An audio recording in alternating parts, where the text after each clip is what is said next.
Naging makasaysayan ang traslasyon ng Poong Jesus Nazareno ngayong taon, hindi lang dahil sa dagsa ng milyon-milyon deboto, kundi dahil sa tila mas tuminding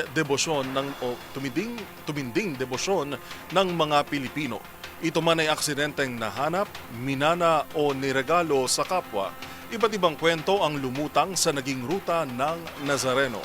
Ang kwento ng kanilang pananampalataya sa tinaguriang Hari ng Quiapo. Pakinggan sa report ni Arnold Herrera. Pag-asa, pagkakaibigan at debosyon sa iisang pananampalataya. Hindi man malinaw para sa marami, iisa lang ang sigurado. Mananatili ang debosyon para sa Poong Jesus Nazareno hanggang sa susunod pang mga henerasyon.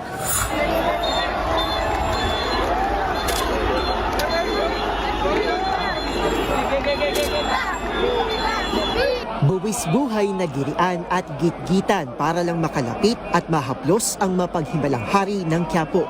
Ito ang kwento ng debosyon na karaniwang nakikita at nahuhusgahan sa labas ng pananampalataya. Pero sa aking pagsunod sa andas, sa kauna-unahang pagkakataon, ibang mukha ng panata ang aking nasaksihan sa isang may sakit, sa isang barkada, at sa isang may bahay. Napawang minana ang debosyon sa Jesus Nazareno. Si David mula Quezon City, 3 dekada ng deboto, isang pananampalataya na namukadkad nang mapadpad siya sa simbahan ng Quiapo taong 1994. Mag-isa mang tinahak ang landas ng poon, masaya na raw siya na makita ito mula sa malayo. Bitbit ang pag-asang gagaling siya sa kanyang sakit na katarata. At ngayong taon, may isa pang hiling ang deboto. Sana yung lupa namin sa probinsya, sana ma-benefit po.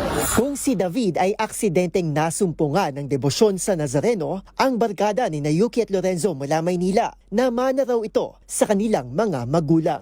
Kumbaga wala namang ginawa talaga na miracle kasi walang ginawa kasi pagdating pa lang sa araw-araw namin, blessings na yun.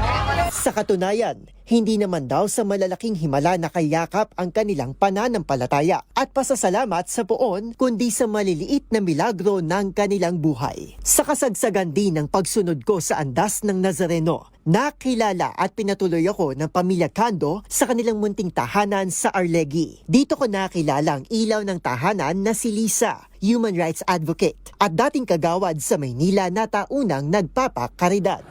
So masaya po ako na nakapagpakain sa kanila miski papano yung pagod nila sa buong maghapon magdamag.